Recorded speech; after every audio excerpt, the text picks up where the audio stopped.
Hello everyone, আমি রুদ্রাক্ষী। আজকে হাজবেন্ডের বার্থডে, তার জন্য ছোটো করে ওর জন্য সব রকমই রান্না করেছি, মোটামুটি যতটা আমি পেরেছি।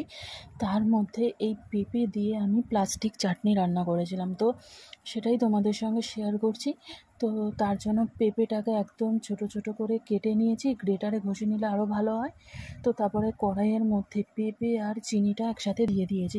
পেঁপেটা যতটা মিষ্টি অনুযায়ী চিনিটা দিতে হবে, ঠিক আছে। দিয়ে কি এখানে তো কোনো তেল দিইনি, কিন্তু খালি কড়াইয়ের মধ্যে ওভেনটা জ্বালিয়ে দিয়ে এই দুটোকে একসাথে ভালো করে নাড়াচাড়া করে মিশিয়ে নেবো। একদম স্লো হিটে এটা করতে হবে, একদম সিমে। তারপরে কিছুক্ষণ নাড়াচাড়া করার পর দেখো, ঢাকনা দিয়ে রেখেছিলাম, 15 মিনিট পর এসে দেখি বেশ পেঁপে থেকেও জল বেরিয়েছে, চিনিও গলেছে।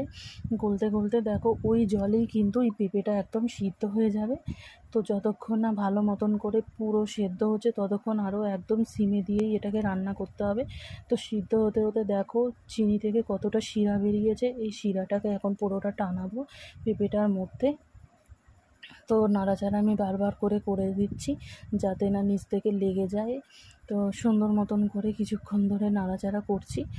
নাড়াচাড়া করতে করতে একদমই কমে গেছে, আর পেঁপেটা কিন্তু একদম সিদ্ধ হয়ে গেছে। তো তারপর এটার মধ্যে এবার কিছুটা নাড়াচাড়া করার পরে না কাজু আর কিশমিশ দিতে হবে।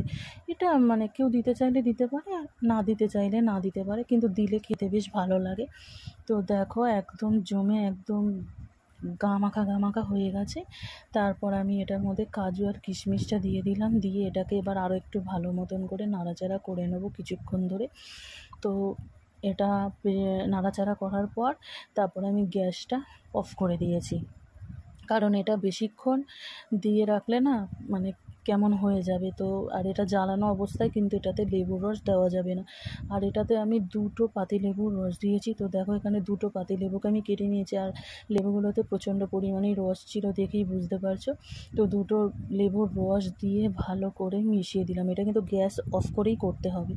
তো এবার ভালো মতন করে নাড়াচাড়া করে নিলেই আমার প্লাস্টিক চাটনি রেডি। তো এটা খেতে কিন্তু দারুণ হয়। তো যেহেতু হাজব্যান্ডের জন্মদিন, তাই জন্য ওর জন্য স্পেশালভাবে বানিয়েছি। আর এটা পাঁপড় ভাজা দিয়ে খেতে দারুণ লাগে।